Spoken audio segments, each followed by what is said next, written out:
नमस्कार, बहुत स्वागत है आपका। इंडिया टीवी देख रहे हैं आप। आपके साथ मैं हूं प्राची पाराशर। इस वक्त आप देख रहे हैं हमारा खास कार्यक्रम चुनाव मंच। हम मौजूद हैं छत्तीसगढ़ की राजधानी रायपुर में, क्योंकि अब से कुछ ही दिनों बाद छत्तीसगढ़ में पहले फेज की वोटिंग होने जा रही है। और इस वोटिंग से पहले किस दल की कैसी है तैयारी, यही हम जानने की कोशिश कर रहे हैं। छत्तीसगढ़ के क्या है मुद्दे और किस पार्टी का क्या है दावा, ये हम आपको बताने की कोशिश कर रहे हैं।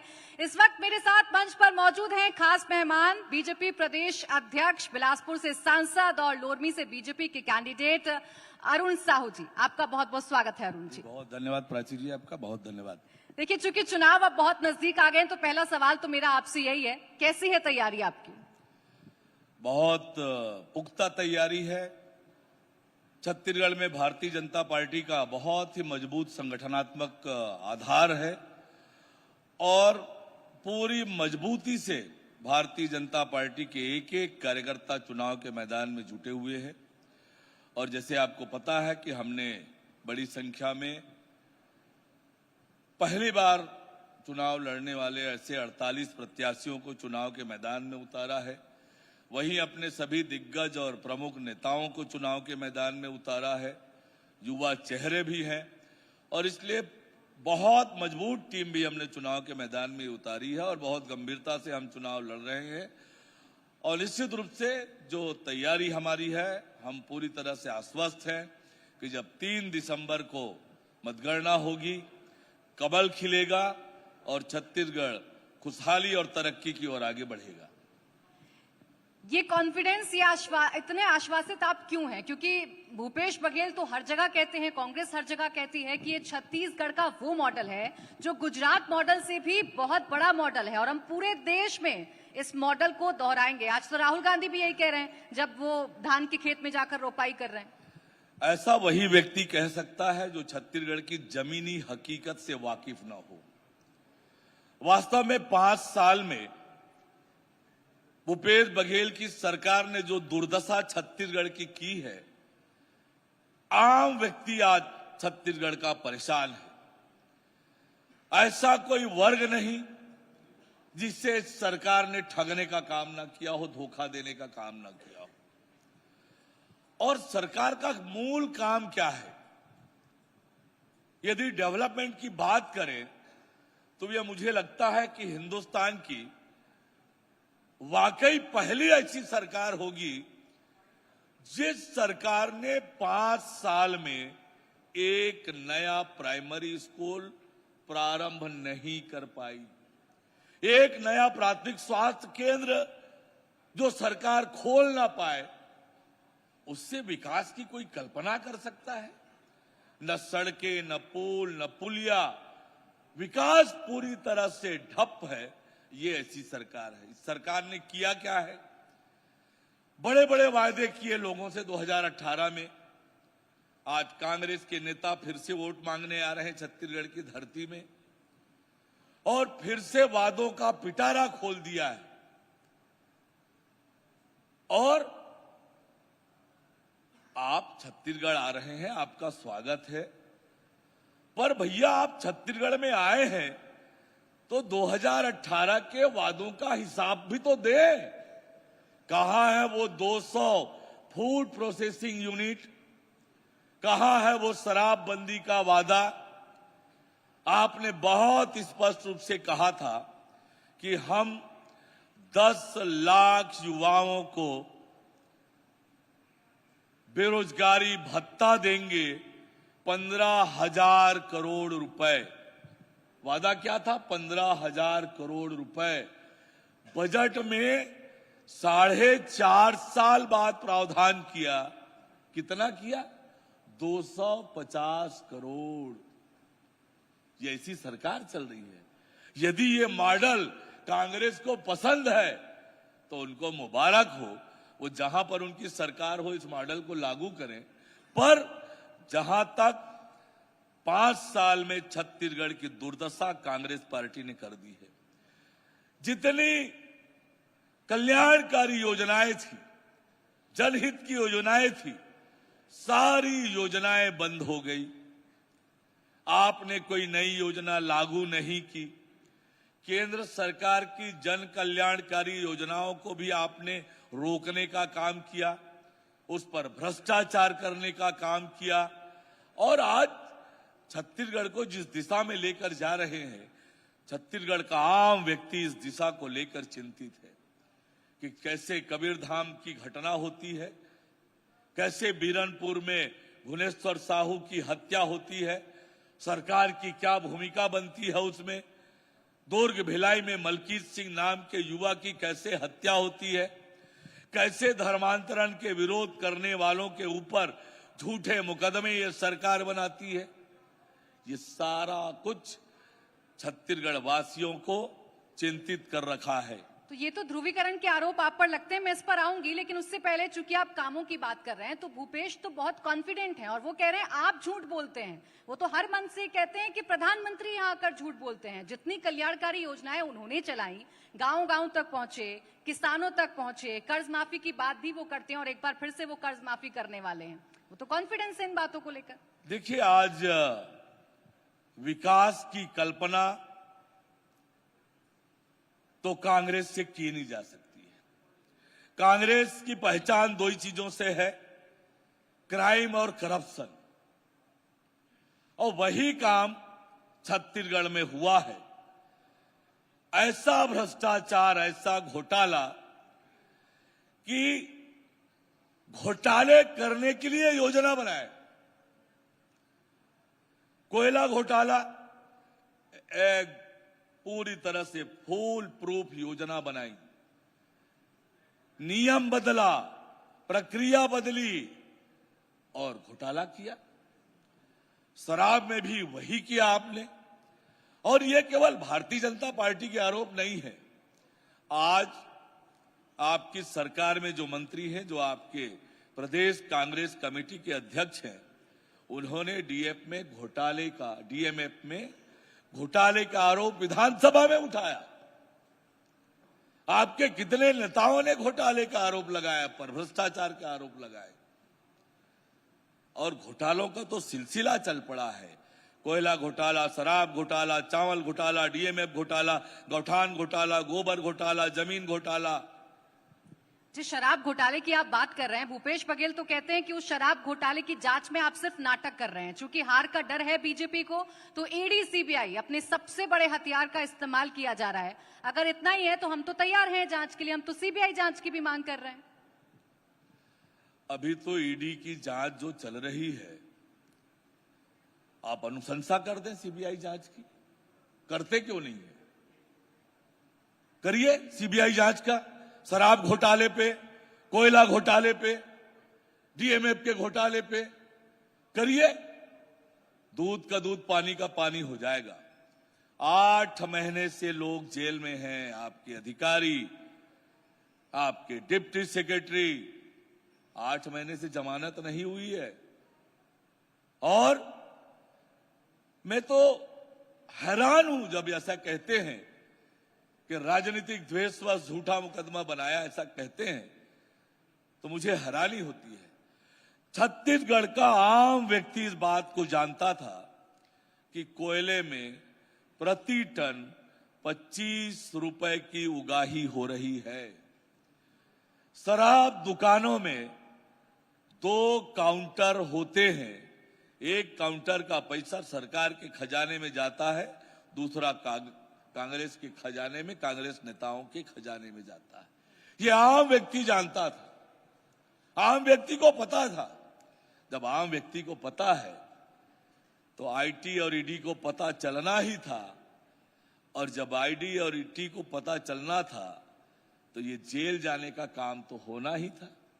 भूपेश बघेल से आप कहते हैं कि वो अनुशंसा कर दें, जिस बात की वो अनुशंसा करते हैं, जिसके लिए वो चिट्ठी लिखते हैं प्रधानमंत्री को और ईडी को चिट्ठी लिखते हैं कि चिटफंड घोटाले की जांच होनी चाहिए, वो मामला तो ठंडे बस्ते में चला जाता है। तो क्यों ना लगे आरोप के द्वेषपूर्ण कार्रवाई है? देखिए, 5 साल से छत्तीसगढ़ की जनता इस बात को देख रही है कि जब भी भूपेश बघेल जी के ऊपर कोई आरोप लगता है, उनकी सरकार के ऊपर आरोप लगता है, उसका जवाब देने के बजाय प्रत्यारोप करते हैं। 5 साल से आपकी सरकार है, एक कोई मामला मुकदमा आपने रजिस्टर किया? केवल राजनीतिक आरोप लगाना और आरोप के उत्तर पे आरोप लगाना। आप तब तक चुप रहते हैं जब तक आप पर आरोप नहीं लगता है। जैसे ही आप पर आरोप लगता है, पीएससी घोटाले का आरोप लगा, और पीएससी घोटाले का आरोप भारतीय जनता पार्टी ने लगाया हो ऐसा नहीं है। प्रदेश के लाखों युवाओं ने जिन्होंने पीएससी की परीक्षा दी थी और जो रिजल्ट आया, किसी का सरनेम छुपाया, किसी का कुछ छुपाया, और पीएससी के अधिकारी, कांग्रेस के नेता, इनके बच्चों का सिलेक्शन हुआ। ये हिंदुस्तान की अनोखी सरकार, पहली सरकार जो अपने प्रदेश के भविष्य के साथ खिलवाड़ करे, उनको सपनों को चौपट करने का काम करे, ऐसी ये पहली सरकार होगी हिंदुस्तान की। छत्तीसगढ़ के नौजवानों में जो आक्रोश है, इस बात को लेकर है। छत्तीसगढ़ के वो गरीब किसान के बच्चे जिनके माँ बाप अपना पेट काट कर उन गरीब बच्चों को पढ़ाया, जिनके सपने साकार हो, अपने उज्जवल भविष्य की सपना जो बच्चे देख रहे थे, आपने उनके सपनों का जरा भी परवाह नहीं किया। अपने स्वार्थ के लिए पीएससी घोटाला किया, भ्रष्टाचार किया, पदों को बांटा, बेचा। ऐसी सरकार हिंदुस्तान में कहीं नहीं होगी। मैं छत्तीसगढ़ के नौजवानों को आश्वस्त करता हूं कि पीएससी घोटाले का कोई भी दोषी किसी कीमत पर भारतीय जनता पार्टी की सरकार बनने के बाद बख्शा नहीं जाएगा। वो जेल जाएंगे और हम सुनिश्चित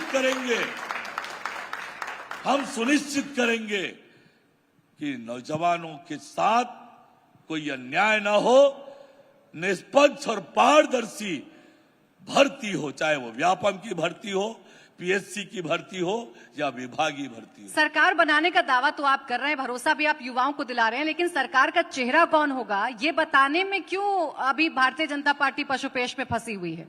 भारतीय जनता पार्टी को चेहरा तय करने में 5 मिनट भी नहीं लगेगा। चेहरा तो आज कांग्रेस पार्टी ने भूपेश बघेल का ठुकराया है। सामूहिक नेतृत्व पे चुनाव लड़ने का ऐलान कांग्रेस पार्टी ने किया है, तो कांग्रेस पार्टी ने ही भूपेश बघेल का चेहरा नकार दिया है। और 3 दिसंबर को तो छत्तीसगढ़ की जनता कांग्रेस और भूपेश बघेल दोनों को घर बिठाने वाली है और कमल खिलने वाला है। कांग्रेस अगर सामूहिक नेतृत्व में लड़ रही है तो आपके पास भी तो 15 साल के कामकाज गिनाने के लिए 15 साल जो चेहरा आपको जिताता रहा, वो प्रोजेक्ट करने का एक मौका था। आप क्यों पीछे हट रहे हैं रमन सिंह का नाम लेने में? देखिए, आज पार्टी कब चेहरे के साथ जाएगी, कब चेहरे के साथ नहीं जाएगी, क्या रणनीति होगी, और हर समय हर चुनाव में चेहरे से के साथ जाने की कोई परंपरा नहीं है। पर मैं आपको कह सकता हूं कि भारतीय जनता पार्टी को मुख्यमंत्री बहुमत आने पर तय करने में 5 मिनट का भी समय नहीं लगेगा। आज हम चिंता इस बात की कर रहे हैं कि आज छत्तीसगढ़ की जनता जिस विषय को लेकर बेचैन है कि छत्तीसगढ़ अटल बिहारी वाजपेयी जी का बनाया हुआ छत्तीसगढ़ है, और जो दुर्दशा भूपेश बघेल ने इस छत्तीसगढ़ की है, आम छत्तीसगढ़ का व्यक्ति चिंतित है। ये शांति का टापू, ये भोले भाले सीधे साधे ईमानदार और मेहनती लोगों का प्रदेश, इस प्रदेश को अशांत करने का काम, अपराध का गढ़ बनाने का काम, भ्रष्टाचार का गढ़ बनाने का काम, और बड़ी बात तो ये है कि छत्तीसगढ़ के डेमोग्राफी को चेंज करने का जो षड्यंत्र इस सरकार ने किया है, धर्मांतरण, लव जिहाद, ऐसी बातों को करके, इससे आम छत्तीसगढ़ का व्यक्ति चिंतित है। और इसलिए ये जो चुनाव है, ये छत्तीसगढ़ को बचाने का चुनाव होने वाला है। आप ध्रुवीकरण की बात कर रहे हैं, आप बात कर रहे हैं क्राइम की, और इसी क्राइम को लेकर एक हिट फॉर्मूला जो यूपी से निकला, क्या यूपी वाले बाबा अब अरुण साव बनना चाह रहे हैं छत्तीसगढ़ में? क्योंकि बुलडोजर से आपका स्वागत होता है और आप कहते हैं कि बुलडोजर वाली सरकार की जरूरत है इस छत्तीसगढ़ को। पहली बात तो ये है कि कांग्रेस की सरकार ने तुष्टीकरण की राजनीति की है 5 साल तक। चाहे कबीरधाम में भगवा ध्वज के अपमान की बात का घटना हो, भगवा ध्वज के अपमान के खिलाफ आवाज बुलंद करने वालों के खिलाफ झूठे मुकदमे बनाकर उन्हें जेल में ठूसा, और प्राची जी जो जेल में यातनाएं दी गई, ऐसा लगता था कि हम अंग्रेजी हुकूमत के खिलाफ लड़ रहे हैं, ऐसी यातनाएं जेल में दी गई। बीरनपुर की जो घटना हुई, घटना के पृष्ठभूमि लव जिहाद, भुवनेश्वर साहू के पिता भाई ने कहा कि 40 लोगों ने मिलकर मेरे भाई को मारा। सरकार ने गिरफ्तारी की केवल 11, बाकी के लोग आज तक गिरफ्तार नहीं हुए हैं। वहीं भुवनेश्वर साहू के खिलाफ जो अन्याय किया सरकार ने, उसके लिए न्याय की लड़ाई लड़ने वालों के खिलाफ हत्या के मामले बनाए आपने झूठे, आगजनी के मामले बनाए, और वो झूठे मुकदमे बनाए गए। ये हमारा आरोप नहीं है, ये तो न्यायालय ने अपने फैसले में कहा कि ये 8 नौजवानों को पुलिस ने बिना आधार के गिरफ्तार किया। और जो मलकीत सिंह के साथ हुआ, ये सारी घटनाएं धर्मांतरण का खिलाफत करने वालों के खिलाफ झूठे मुकदमे बनाने का काम, ये सारी बातें बताती है कि राज्य में कानून व्यवस्था के क्या हालात हैं, अपराधियों के हौसले कितने बुलंद हैं। तो ये झूठ बोलने का आरोप तो आप पर भी लगता है। अभी जो रैली हुई गृह मंत्री अमित शाह की राजनांदगांव में, जो उन्होंने बयान दिया, बाकायदा शिकायत दर्ज करवा दी है कांग्रेस ने कि झूठ बोलते हैं, सांप्रदायिकता फैलाने की कोशिश करते हैं एक मुद्दे को लेकर, एक घटना को लेकर। मैं आपसे यही कह रहा हूं कि आज छत्तीसगढ़ में अपराधियों के हौसले जो बुलंद हैं, रक्षाबंधन के दिन 2 बेटियों के साथ सामूहिक बलात्कार की घटना राजधानी के नजदीक, शिक्षक दिवस के दिन एक शिक्षिका के साथ जजपुर में सामूहिक बलात्कार की घटना, और बड़ी बात तो तब हो गई जब राजधानी रायपुर में एडिशनल एसपी के कार्यालय के पार्किंग में 16 साल की बेटी के साथ दुष्कर्म की घटना होती है। ये कानून के हालात है, और ऐसे में जिन्हें कानून का खौफ नहीं है, डर नहीं है, उनके ऊपर कानून का बुलडोजर तो चलना ही चाहिए, और ये चलाएंगे, ये चलाएंगे। ये छत्तीसगढ़ जो शांति का टापू है, किसी कीमत पर इसे अशांत नहीं होने देंगे। और जाते जाते एक छोटे से सवाल का और जवाब दे दीजिए कि अभी जब मैं आपसे बात कर रही हूं तो क्या प्रदेश के भावी मुख्यमंत्री से बात कर रही हूं? क्योंकि आप भी प्रबल दावेदार हैं मुख्यमंत्री की रेस में। मैं तो पार्टी का बहुत छोटा कार्यकर्ता हूं, बहुत अदना सा कार्यकर्ता हूं। बूथ के अध्यक्ष से मैंने अपनी राजनीति की शुरुआत की है, और पार्टी ने आज मुझे प्रदेश अध्यक्ष की जिम्मेदारी दी है। अभी तो मेरी जिम्मेदारी ये है कि छत्तीसगढ़ में भारतीय जनता पार्टी की बहुमत लेकर आना, और राज्य की अन्यायी, अत्याचारी, भ्रष्टाचारी, वादा खिलाफी करने वाली इस सरकार को उखाड़ पर फेंकना, उस मिशन पर मैं पूरी ताकत से लगा हुआ हूं। चलिए, बहुत बहुत शुक्रिया आपका अरुण साहू जी, हमारे साथ जुड़ने के लिए, बातचीत करने के लिए, बताने के लिए कि क्यों भारतीय जनता पार्टी का दावा है कि 15 साल के बाद जो रिकॉर्ड तोड़ा, एक बार फिर से हम सरकार बनाएंगे और भूपेश को यहां से हम उनकी सरकार को उखाड़ फेंकेंगे। बहुत बहुत शुक्रिया। बहुत धन्यवाद। बहुत